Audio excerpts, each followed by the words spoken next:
Bueno, pues vamos a otro de los bloques el día de hoy. Cae el número de migrantes. Esto pues llama la atención porque pues se pone fin al título 42, ¿no? Como que se aceleró un cierto grupo de migrantes y esperaban como olas y olas sin parar de migrantes, y la verdad es que esto no sucedió.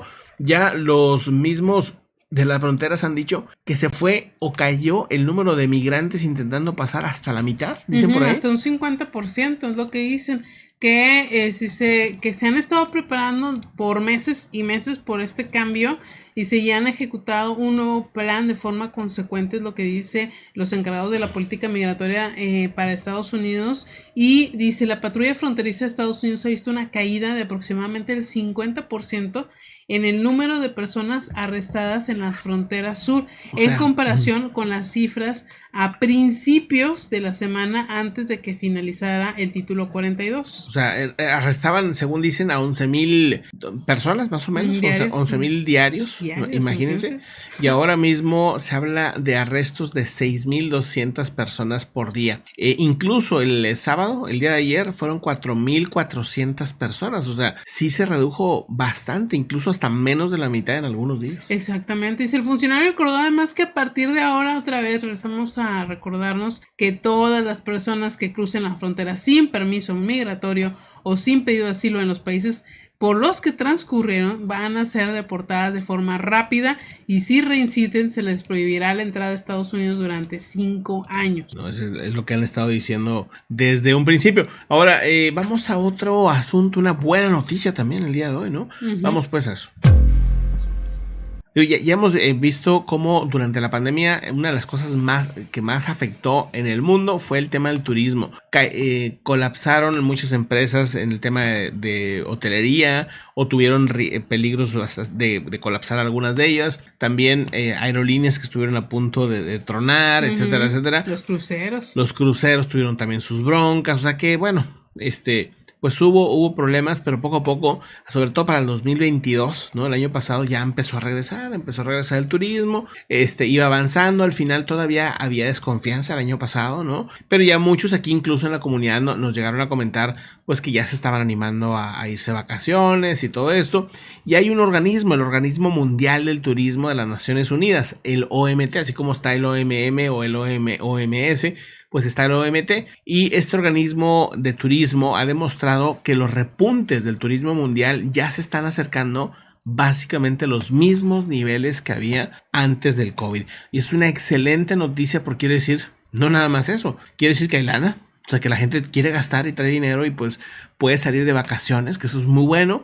Los datos, y eso también genera mucho empleo, genera que se mueva la economía, genera que pues también todo ese estrés mundial que hubo por el tema de la pandemia pues se vaya desahogando, ¿no? Y nos vayamos tranquilizando en esto, porque sí hubo mucha polarización.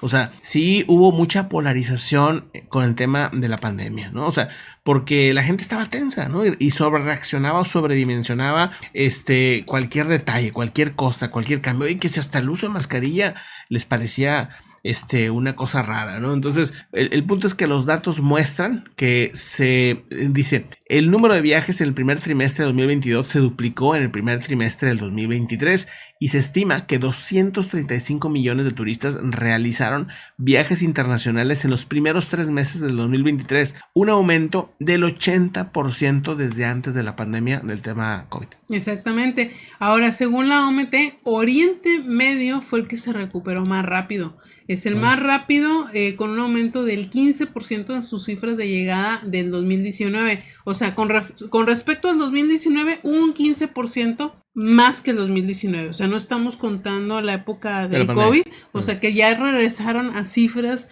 prepandémicos, que eso es lo más importante. Okay. Y Europa logró un retorno del 90% a los niveles de turismo anteriores al COVID, en gran parte debido al aumento de demanda intrarregional de África y las Américas. Se recuperaron en el 88% y América en el 85%. O sea que, pues bueno, ya está casi al 100%. O sea, casi al 100% igual a como estábamos antes. Está súper bien.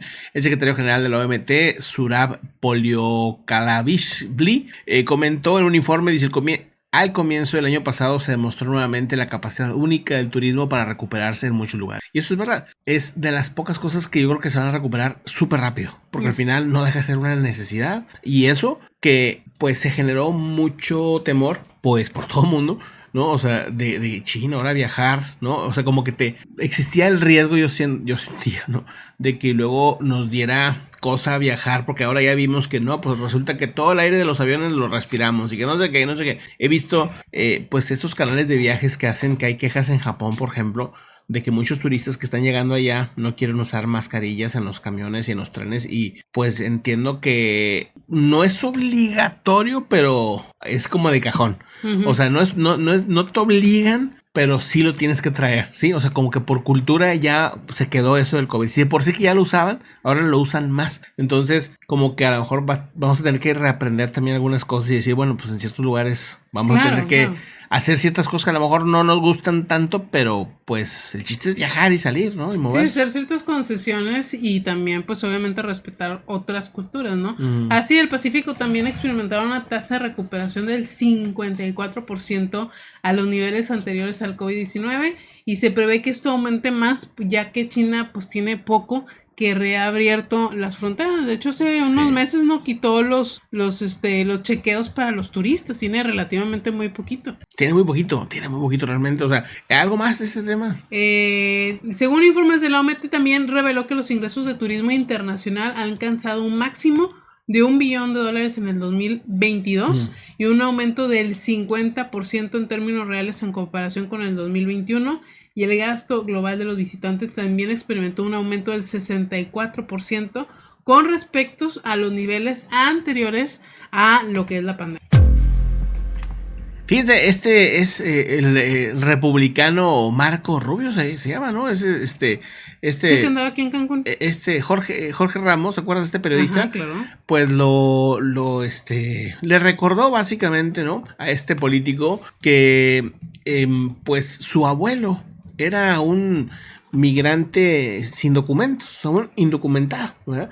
Y que gracias a su abuelo, pues él está ahí, ¿verdad? Básicamente, ¿no? Entonces le recuerda a este republicano que es súper antiinmigrante, pues que sea un poquito coherente, ¿no? Con su familia y con, pues, ¿no?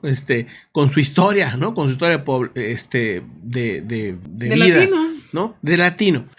Dice, su abuelo, Pedro Víctor García, en 1962, recibió una orden de deportación y estuvo ilegalmente en los Estados Unidos hasta 1967. Cuando revisan el caso y finalmente se queda aquí, porque su abuelo sí recibió el apoyo y la generosidad de este país.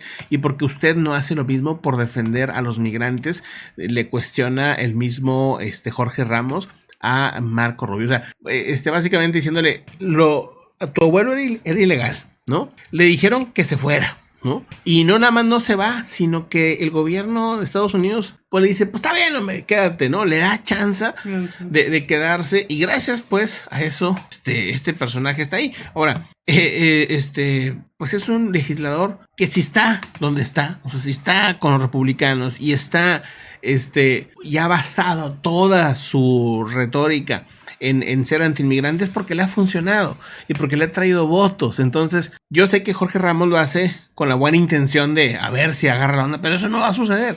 O sea, Marco Rubio depende de eso, y son gente muy interesada, ¿no? Gente que, pues al final de cuentas, no le va a importar su historia, no, que nada, y van a decir cualquier tontera para justificarla, ¿no? No, sí, mi abuelo me hubiera apoyado, no sé, o sea, cualquier cosa que se les ocurra. El punto es que estas, pues, críticas, yo creo que más que le toquen a él, a lo mejor puede que toquen a algunos votantes republicanos que digan, pues, sí, no tiene sentido, o sea, no tiene sentido esa incoherencia, sobre todo republicanos latinos, ¿no? Exactamente. Bueno, y no tiene cómo esconder, ¿verdad?, que es de origen latino. Sí, no tiene cómo esconderlo, o sea, es muy obvio que es latino. Pero bueno, ¿algo más de este asunto, de este tema? No. Buenísimo, pues vamos a otro bloque, ¿no? Ah, bueno, espera, me falta la de Lukashenko, ¿no? Ajá, Lukashenko, hablamos el día de la victoria, que el 9 de mayo. El 9 de mayo, que se sentía mal, que de hecho no participó en todas las ceremonias, se salió antes Dicen que no pudo caminar ni 300 metros, se lo tuvieron que llevar.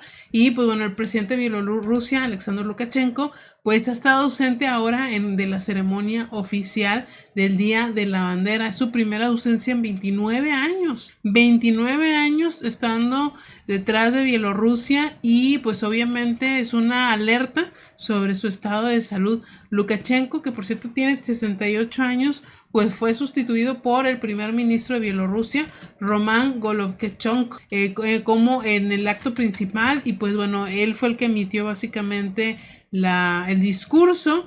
Y pues bueno, en los últimos días se ha especulado mucho que si lo habrán envenenado, que si la verdad ya tiene muchos problemas de salud. Digo, todavía está joven, pero bueno, tiene muchos problemas de salud. Tiene? 68. Tiene 68 años y bueno, tiene diabetes, ¿verdad? Y eso también quita mucha calidad de vida. Pero desde ese día, desde el 9 de mayo, están las cosas ahí muy raras, ¿no? Con él. Exactamente. Según un opositor exiliado, obviamente, Pavel Lutushko, ex ministro de Cultura en su época de Bielorrusia, dijo el día viernes que Lukashenko estaba muy enfermo y que básicamente no queda nada de ese hombre fuerte que llegó al poder en 1994. Dice, ya no puede ni andar 100 metros, no puede dar discursos, ni siquiera puede estar en pie por mucho tiempo en el estrado, es lo que aseguro. Sí. O sea que eso confirmaría, digamos, por otro vector, o sea, por otro lado, ¿no? Comprobaría esto, porque también otra idea que había por ahí era que se hace el enfermo para no pasordearse de las cosas que anda haciendo Putin o que quiere Putin hacer en Bielorrusia, como que no, es que está enfermo, ahorita no, joven. A la vuelta, pues bueno, sí, puede ser. Impresionante, porque se ve como un roble, ¿no? Se ve grande, sí, se ve fuerte, pero pues por dentro, quién sabe cómo vemos, corazones no conocemos. Pues bueno, ¿no? Ahí está el asunto.